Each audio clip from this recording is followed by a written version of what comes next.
What's going on, everybody? Welcome inside another episode of the Fuel Your Vision podcast with your host, Alex Lombard. And today I'm bringing on one of the most sought after relationship coaches in the world right now. This guy has a social media following of over 4.2 million people. He's written 10 books. He's a personal mentor. And because of all of that, he's been able to empower millions of people to better their own lives, the lives of the ones that they love, and their relationship with God. He's been featured in the Huffington Post, ABC, and GQ, just to name a few, as well as being interviewed on the School of Greatness show with Lewis Howe. And, this guy's a high-caliber entrepreneur, a life coach, author, a global speaker, and he's on a mission to make relationships happier and more fulfilling. And what I love most about today's guest is his pure and raw desire to introduce the most powerful relationship of them all, which is the one with our Creator. So welcome to the show, Mr. Stephan Labossiere, a.k.a. Stephan Speaks. What's going on, my man? How are you? What's up, man? Thank you for having me. I appreciate it. Yeah, absolutely. Thanks for being on here. I was excited to bring you on. You bring a completely different, tone or dynamic to the show, which I love. One thing I always say before we jump into stuff, a lot of my listeners have heard me say this before, but I'm really big on, life kind of being built into these different categories where you have your mental, your physical, your spiritual, your business, and then the last one being your relationships. And that's one of the reasons why I wanted to have you on here. You kind of connect the relationship and a little bit of the business and the spiritual, which is really, really cool. So, dude, I would love for you to take a few minutes and just kind of introduce yourself in terms of like your story. Like, I would love to hear kind of your background, where you came from, what you did growing up, and then how you got into this space and established yourself as like the expert, in the world of relationships. I freaking love that. All right. So it's a long story, but I'm going to try to, Sure. make it quick, but not too quick. So one, let me just say, I never in a million years thought I'd be doing this. Never saw this coming. Growing up, if anything, I wanted to be a sports coach. Crazy Okay. enough. But I didn't think being a coach would make much money. And, parents telling you, oh, be an accountant, be a doctor, all these different things. So as time went on, I actually went to college for management information systems.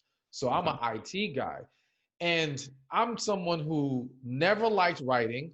I literally failed classes because I didn't want to write. All right. And speaking in front of people was never my thing. I didn't like attention. I'm the guy who would just hide in the corner and graduated high school late because I didn't turn a paper in on time because I procrastinated because, again, I hate writing so much. So anyways, I get to college. I actually start off with an accounting major. And I'll never forget, I was part of an association for accountants. And we went to one of the big 6 firms. And there was a guy doing a presentation there, and he says to us how during tax season, he can't make his kid's soccer game. He can't be a part of certain family activities. And he literally said, like, you be prepared to give up your social life if you're going to be an accountant. And at that moment, I was like, okay, this isn't for me. I can't do this. So I looked to switch my major, switch to MIS. When I graduated, I was actually in real estate investment. And like before the market crash, had like 15 properties at one point, was a manager of a call center, living it up, partying, promoting clubs. I mean, a completely different life than what we're seeing right now. Then the market crashes. I almost have a breakdown. And I remember just praying. And during that time, I was starting to transition into my relationship with God. But it was just the very beginning. So I really wasn't completely there. I always believed in God, but there were a lot of things I didn't understand. I didn't fully embrace. So time goes on, and I went through a year of what I call my wilderness period, where essentially in 2007, I have a 52-page Word document of nothing but spiritual occurrences that happened that year. Dreams, events, just crazy stuff. We would be on here all day if I told you everything that I've been through from that perspective. But anyways, to kind of fast forward, felt God was I used to live in Miami. I was raised in Miami, Florida. Felt God was telling me to move to Georgia. Moved to Georgia. At that time, I was surrounded by married couples. They were all coming to me for advice. Mind you, I was single, but they were all coming to me. And when I look at my life, I see where people would always come to me for advice. People would always tell me their life story, and you could be a complete stranger, but for whatever reason, people would always let me into their deepest, darkest secrets. Mm. I didn't understand why. But anyways, in that time, after moving, getting closer to God, felt God told me to write my first book, which was How to Get a Woman to Have Sex with You If You're Her Husband. And so, because all the married guys were complaining about a lack of sex, and all the wives were like, well, why should I tell him how he needs to do things? He should already know. Oh and so the book was kind of to bridge that gap. And then from there, it just was a process of me constantly asking God, okay, what do you want me to do next? Because even with writing that book, I did not understand what I was being set up for. I didn't understand that I would be at this point, that I would be speaking, all these different things. I just know God told me to write the book, so I wrote it. And then next it was start a blog. And again, me being someone who hates writing, that didn't make any sense, but I knew spiritually that's what I was hearing, so I went with that. And it just kept going and going and going. And here we are, 10 books later, and speaking all over the place. And, it's all just me walking in my purpose, me knowing this is what God wants me to do, and not just coming to that conclusion based off assumptions or what I enjoy doing, but really praying and talking to God and getting answers spiritually. That's amazing, man. That's amazing. Well, I definitely do want to circle back. Obviously, we don't got to go through all those spiritual occurrences, but it's funny that you brought that up because that's something that a lot of times I'll ask guests is if they've ever had anything like that, and some of the stories are just so insane, man. And so, obviously we won't go through all of them, but I would love to hear, one or two or whatever the biggest one is. But before we do that, I did want to ask a little bit about just more on like what you specifically do. So obviously, you're in this industry of relationships. You just kind of told us how you got there, kind of fell into your lap, you heard God, which is awesome. And just from my own research, I've been able to kind of, put the pieces together and see all the different, aspects of your business, of your life. But just for those listening, I would love for you to just share, currently right now, like what is your main focuses? Like what do you do? Obviously writing the books, that's a big piece of it. But what do you do, more on like a day-to-day with your overall business and your focus on life? Okay. So let me say, I think the main focus right now is conveying the message that people need to hear. And so with that, it's about making sure I'm always trying to make sure I clean up the books as far as getting them on audio platforms. If anything needs to be edited. So that's a daily task until I get everything caught up, because a lot of them still haven't been put on audio. Of course, managing the social media pages, making sure, I'm putting the right messages out there, because it's not just pick a random message and post it. Like I try to make sure I'm even paying attention to the environment right now. Maybe right now requires a few more uplifting messages versus relationship messages. So I may adjust depending on what's happening in the world. But of course as well, managing the ads with my books. I run a lot of ads. I have a guy who's running them, but I've been so used to doing everything myself that it's still hard to take my hands completely off of that. So I'm still touching on that. I'm still trying to figure out better ways to grow the platform, better ways to get the message out there, creating new content, YouTube videos, IGTV, all these different things. So these are my day-to-day tasks, as well as I still do some clients one-on-one. I had stopped for a while, and then I brought it back recently after the pandemic hit, because I know some people really, really needed it at this time. Yeah. So there's that, as well as my membership programs. So managing those programs, making sure I'm providing content for them. But yeah, it's just making sure I'm getting those messages out to the people who need it. Yeah, that's awesome, man. Amazing, amazing. So let's talk a little bit about just the concept and the topic of relationships, because there's a lot of different relationships out there, right? I mean, you have relationships, like a relationship with like your parents is obviously different than your spouse, and a relationship with friends is different than like coworkers. And so I guess like kind of just like, I guess, define those a little bit and just talk a little bit in the world of relationships. If you could give us a little bit of like advice as well, maybe in a few of those topics, I think that would be really awesome to hear from you. Okay. Well, to be honest with you, all relationships have core fundamental principles that apply across the board. So whether they be parental relationships, siblings, business relationships, relationship with God, romantic relationships, it all requires certain core principles such as communication. And more specifically with communication, being transparent. You know, we are not being transparent enough with our partners. We're not being transparent enough in our business dealings. And we're not even being transparent enough with God. You're like, we're holding on to how we really feel as if God doesn't already know what's going on within us, but we're not completely exposing ourselves. And more specifically, when I use the word expose, I think about being vulnerable. You've got to be vulnerable in order to really get the most out of your relationships. And it doesn't mean vulnerable as far as like letting yourself get hurt and damaged, but as far as letting things completely flow out.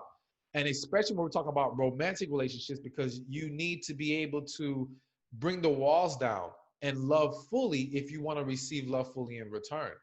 And again, that also applies to spiritual relationships. So to me, that there are other core principles, and especially the relationship with self is another one that a lot of people overlook. Because whether you are an entrepreneur, whether you're trying to get closer to God, whether you're trying to improve your romantic relationships, if you are not taking care of you, you are going to be good to no one else.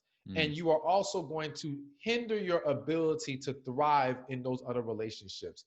And even me for a second, like I'm big on fitness. And so I'm always working out.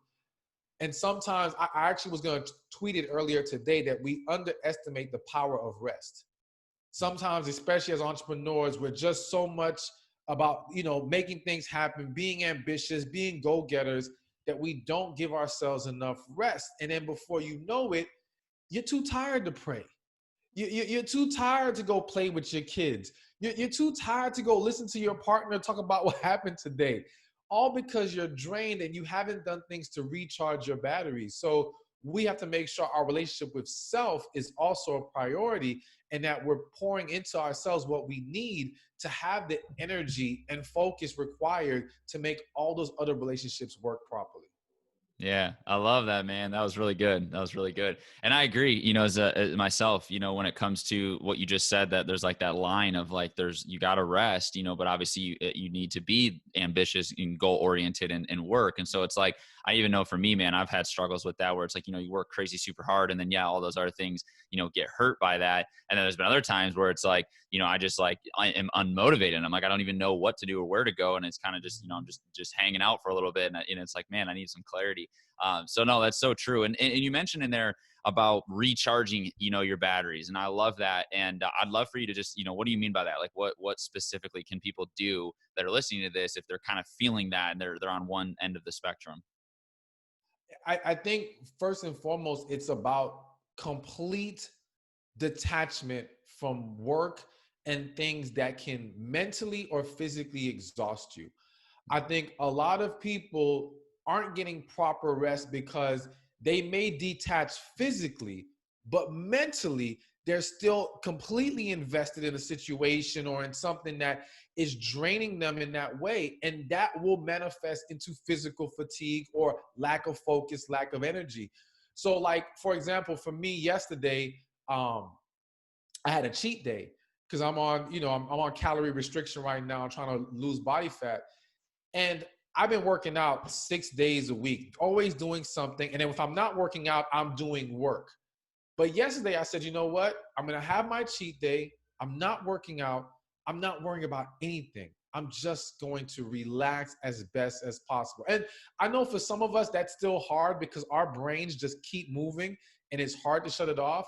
But just doing as best as you can to detach physically and mentally, if not for a full day, at least for several hours, is going to be extremely beneficial. And that to me is a recharging of the batteries. But going past that, I think also doing things you enjoy can help you recharge your batteries. Doing things that breathe life into you can help you recharge your batteries. It can't just all be about work, work, work, work, and chores and tasks. You know, you got to enjoy your life as well. So there has to be that aspect in there also.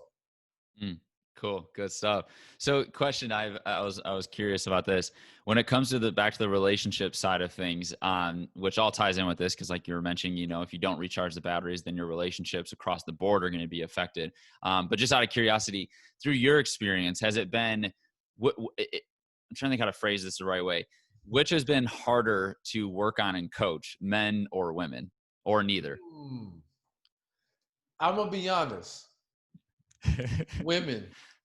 Okay. Women. And the reason why is because for a lot of men, the struggle is in not knowing.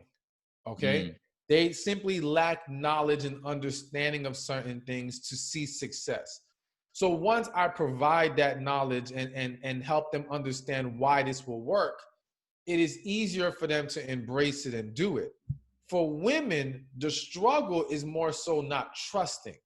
So women know, like they see red flags. They know what they feel inside. They know this guy may not be for them, but they don't trust their own intuition.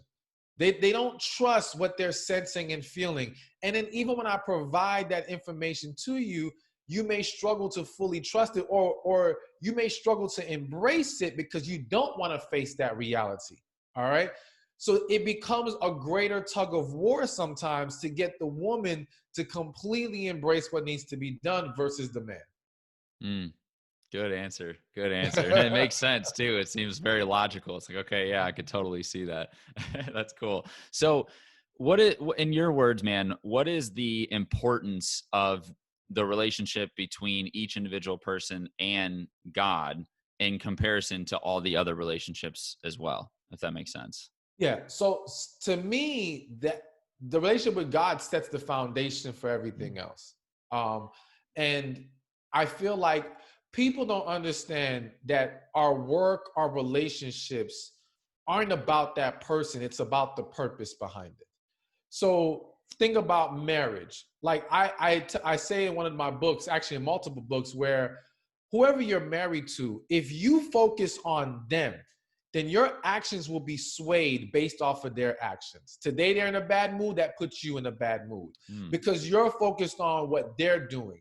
If your focus is God and honoring God with the blessing he gave you of this partner, now you're not swayed by them because you are only swayed by what God tells you to do and not do. So now, even if they're in a bad mood, if God says love them, you're going to love them because you're focused on what he's telling you and not how they're acting. So to me, it becomes so crucial to establish a strong relationship with God, because not only in your romantic relationships, but in life in general, even in business, there are going to be opportunities that come your way that on the surface seem good, seem like a great thing to jump on. And if you prayed about it, you would find out very quickly that no, this is not for you. You can't see beyond the moment sometimes. God knows what's waiting on the other side of that. And what's on the other side of it may be something worse than you could ever imagine. So we have to learn that we can't get caught up in what we see and how we want to always analyze things. We need that relationship with God and our spirit to guide us through all of it, because this world is filled with deception, filled with all kinds of negative energy that is trying to throw you off track. You need that relationship with God to stabilize you and to see past all the nonsense and to know what the real truth is. Yeah, well said, man. Well spoken. I love that. I love that. And it's true too. I always talk about how we're in a spiritual warfare. You know, the scripture talks about that all the time. And you know, a lot of times people, they don't realize, they're not aware of the fact of what you just said, that there is deception out there, and it comes for you all the time, you know, and it's always there, especially in relationships. I've seen, you know, some amazing sermons on that and what it can do, you know, if you're not aware. So well said. I love that. So let's go back a little bit. You talked about, when you were sharing your story, you talked about back, you know, before all of this, you know, you were kind of in like the club scene, and, you know, you had the properties, all that stuff going on. And you mentioned at that time, you know, was you believed in higher power, you believed in God, but you didn't really have that relationship with him like you do today. And so I guess like my question is, what exactly happened for you to start really going down that path, you know, more towards God and building that relationship? And what were some of the things that you did to strengthen that relationship and really put your full faith and trust into him, and in, you know, to believe in him and what he's going to do for your life? Okay. So this is going to sound crazy, but I'm going to be very transparent. I love Okay? it. Let's do it. So what kicked it off for me was someone actually engaging in voodoo and putting it on me. And at the time I didn't believe in that. But basically I remember I never used to have vivid dreams. One day I had this very vivid dream, and it involves this man like knocking me out from behind and walking down this dark alley, all this crazy stuff. And then after that dream happened, I noticed every day after, I kept having these vivid dreams. I literally felt like I was going crazy. I also started noticing things not going right in my life. Now, at that time, I was a guy who people viewed as very lucky, like so lucky where I remember I got hired by a job, and 3 months in, I won a brand new car at the job. All right. Like crazy stuff would happen. Yeah, you're like, So I remember one of my friends saying, okay, something's not right. Something's going on. And this person's from a Caribbean island where voodoo is very prevalent. mm-hmm. And they was like, I think you have, someone's done voodoo. And I was like, that's nonsense. There's no such thing.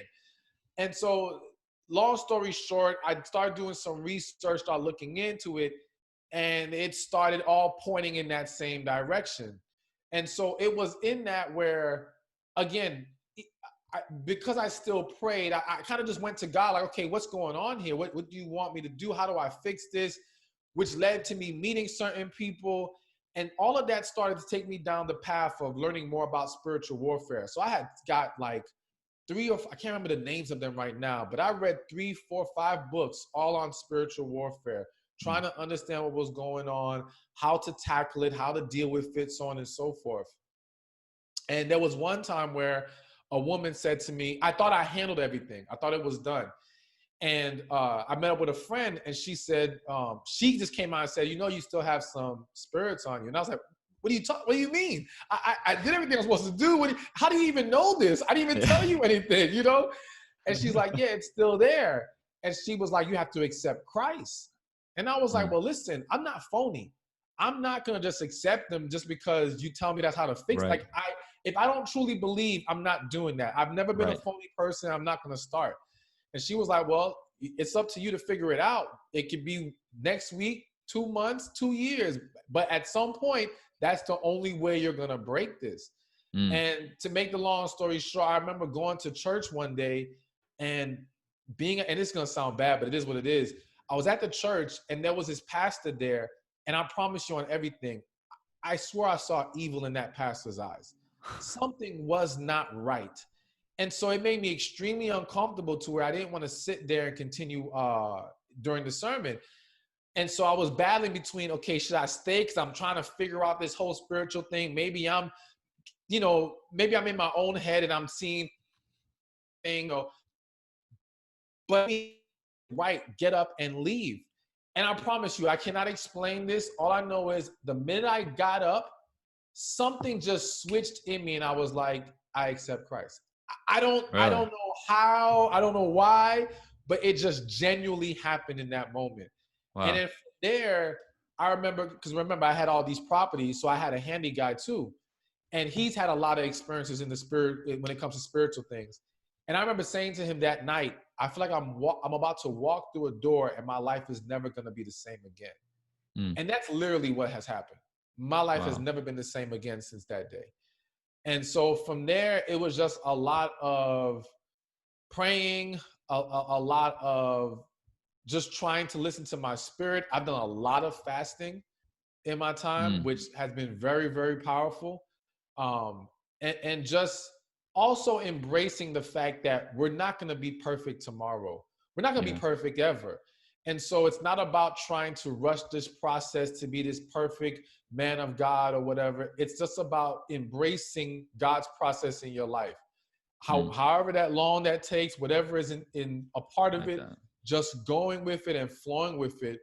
And through that, I've just grown exponentially, all around, and I continue to read books and continue to pray and continue to learn and just keep, talking to God about becoming better. Yeah. That's so crazy, man. I love that. I love it. I love what you just said. I wrote that down, embracing God's process for your life. It's so good. People just need to hear that. It's so good. I need to hear that. I love it. So I want to ask you though. So that is a crazy story. I love that. And, but I want to hear a little bit more too. So you said there was that year where you wrote down, I think you said 72 of those occurrences. Share at least one or two more that you can. I would just love to hear a couple more of those, man. These people thinking I'm nuts. No, I love it. I love it. This is great.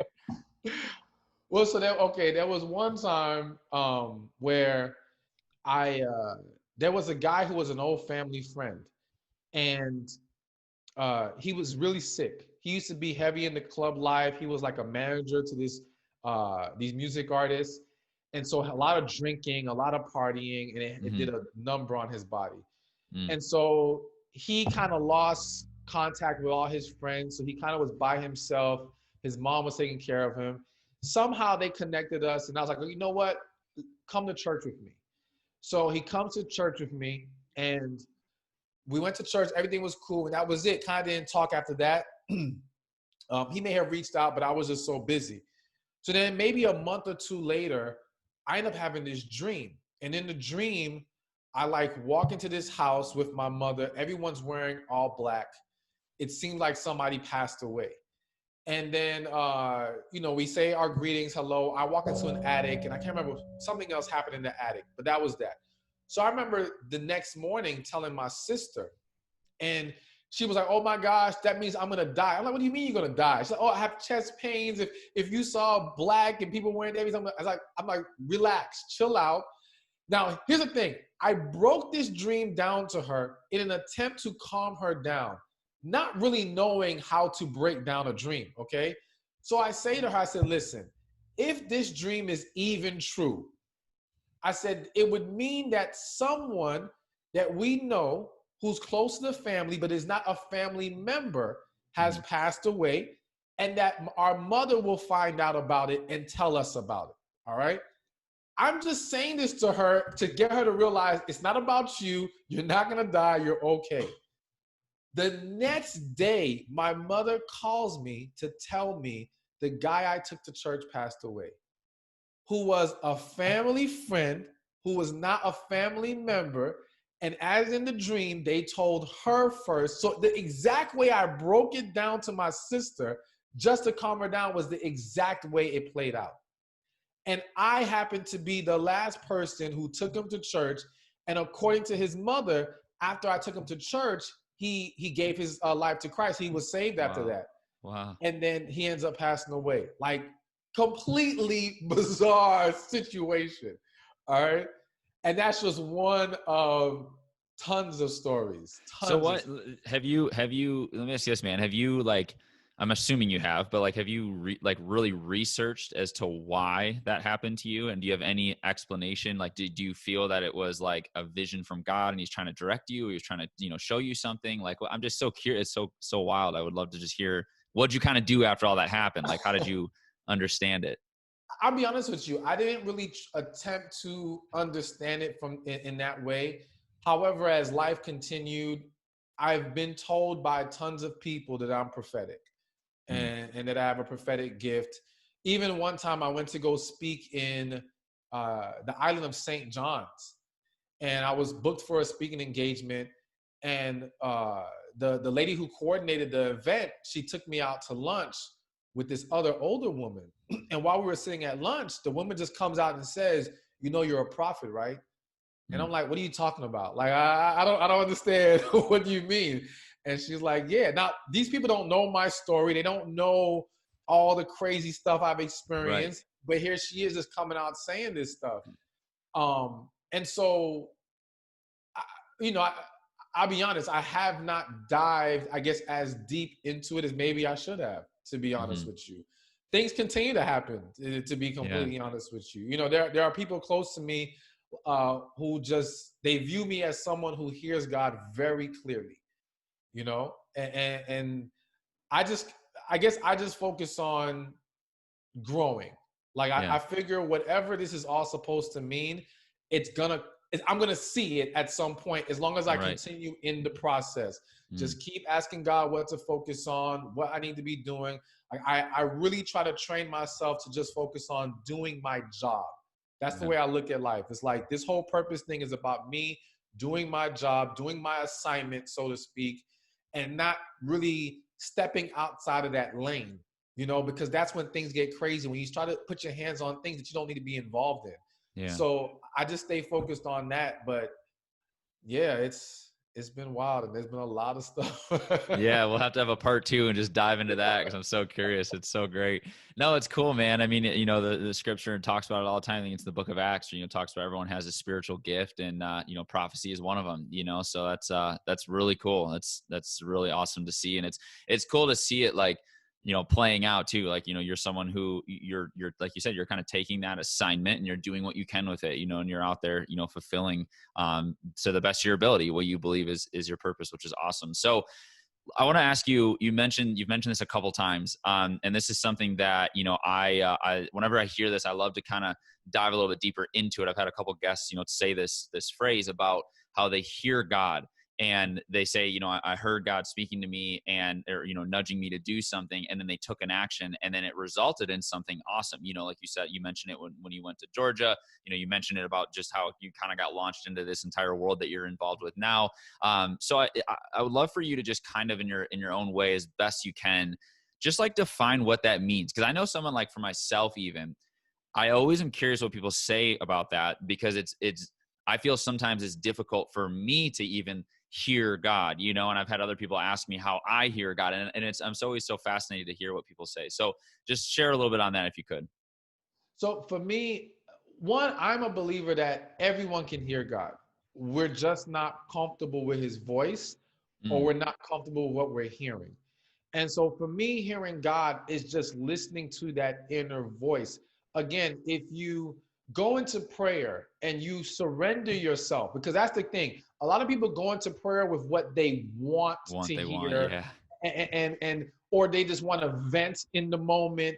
They're not really surrendering to what they need to hear and what God has to say to them. Mm, And so you got to go in with that mindset, and you've got to just be quiet yourself and listen. We all hear something, but then we start to say, well, how do I know that's God? Maybe that's just me. At yeah. some point, you just got to trust it and go with it and have faith, and you're going to start to see how things play out. Mm, And I believe that when we go into prayer with the genuine desire to hear God, with a genuine willingness to surrender to whatever he has to say, and with the genuine willingness to be obedient to any orders he gives us, then no matter what we hear, it will be God. Because essentially, if I ask God, should I start this business? And I hear both yes and no within me. If you sit still long enough, one of those answers will ring louder than the other. mm, And my belief is when you are doing it with the genuine desire to follow God's directions, his voice will always overpower anything else in your head. And to also practice, because I feel like people are only praying in the big moments. mm. And to me, you got to pray about the little moments. God is a God of details. You know, there's little small things that can make a huge difference in your life. And when you even look at it scripturally, you'll notice in the beginnings, like when he told people to do stuff, it was very detailed and specific. It wasn't just this general thing, you know? So there's a lot of specifics to our lives that sometimes I feel like we're not tapping into. And if we did, we would see more of a fruition of what God wants to do for our lives. Mm. That's really cool. I love it, man. No, I think you hit it spot on. And even hearing that, you know, I have some things that have been in my head for a while where it's like, man, I know the dominant answer. I need to just take action on it, you know? And I think a key here too, man, is, you know, I feel like with someone like, you know, you and I and others possibly listening to this, you know, maybe we don't struggle with it as much. Like I know for me, I'm a big action taker, although there are times obviously where, like I just said, there's sometimes where it's like, I'm not really sure, but I think an important message to get out of that too is, you know, it's a two-step process. Like the first part is obviously, like you said, you know, surrendering and asking and listening, right, and talking with your creator. But then the second part is like taking action, you know, and actually going and taking the steps necessary and the best that you can. And then without knowing, you know, how to do everything. And I know I've gotten caught up with that. I'm sure you have too. Sometimes it's like people get scared to, you know, maybe they think they hear, you know, God telling them to do something or start that business or whatever. But then they're like, oh, but the money, the, you know, people, the partners, you know, the anything. I mean, there's so many different, you know, things that come into play. But the whole purpose is that's where faith comes in, you know, and it's like, you got to have faith and take that first step and then he'll open the door, you know? So yeah, well said, man. It's so good. It's so good. So I've two more questions for you, man, and I'll let you go here. I asked these two questions to every single guest on here. One of them you've actually kind of already answered, but let me start with the first one. How do you define, to the best of your ability, what a visionary is? That's a good question. I guess a visionary is someone who looks ahead to, you know what, this is the first time I feel stumped on a question. I mean, ever. I've never been stumped. That's funny. This is the first time. How do I explain this? How do I explain a visionary? You know what? I think someone who can see beyond the present. Someone who can look beyond what is in front of them and see something greater, something bigger. I think that's what a true visionary is, because everyone can evaluate based off of what's in front of them. But those who achieve greatness go beyond that. And to me, that's where God comes in, because he can see beyond that. So when you tap into God, you tap into a greater knowledge that others cannot see in front of them. And that's where the greatest blessings are unlocked, the greatest achievements are had, seeing beyond what's in front of you. Yeah, it's good. That's very good. That's good for off the cuff too. Good, man. So second question for you. How does someone discover their God-given purpose in life? I think in tapping into God and really growing closer to God. But also in understanding that it's not about knowing the full overall picture right now. Focus on what's your next step. Like, I didn't know I was going to be a speaker, an author, all these things. All I knew was I prayed, I asked God, what do you want me to do next? And I did the next step.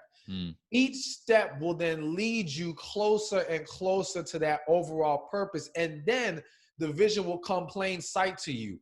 But I think a lot of times we scare ourselves or we overwhelm ourselves trying to find out the big picture when we're not ready to receive the big picture answer right now. Like, if they told me back then I'd be doing this, I'd be like, hell no, there's no way in this world I would have taken any steps to this, because then I could never see myself doing that. And a lot of people, their purpose is in something they can't even see themselves doing right now. But once you get there, you will have the greatest level of peace, happiness, the blessings that you will both experience and give to others will be amazing. So I think people just have to really focus on what is the next step and getting closer to God. Doing those two things is how you're going to get to your purpose. So good. Awesome, man. Awesome. Well, hey, I really, really appreciate it. This has been an amazing episode. We'll definitely have to bring you back on here in the future, because there's so much more I would love to dive into.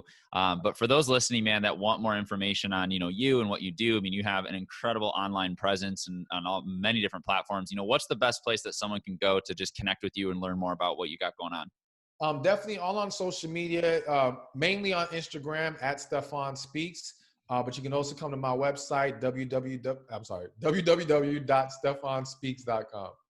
Perfect. Yeah, just look up Stephan Speaks. You guys will see him. He's everywhere. He's crushing it. My man, I really, really appreciate it. This has been a lot of fun. And for those listening, if you enjoyed this episode, please like, subscribe, and drop your comments, your thoughts. If you have any questions for him, for me, just overall takeaways, would love to hear it. But with that being said, I appreciate all of you. And thanks again, Stephan, for jumping on here in the Feel Your Vision podcast, my man. Yeah, appreciate you for having me, man.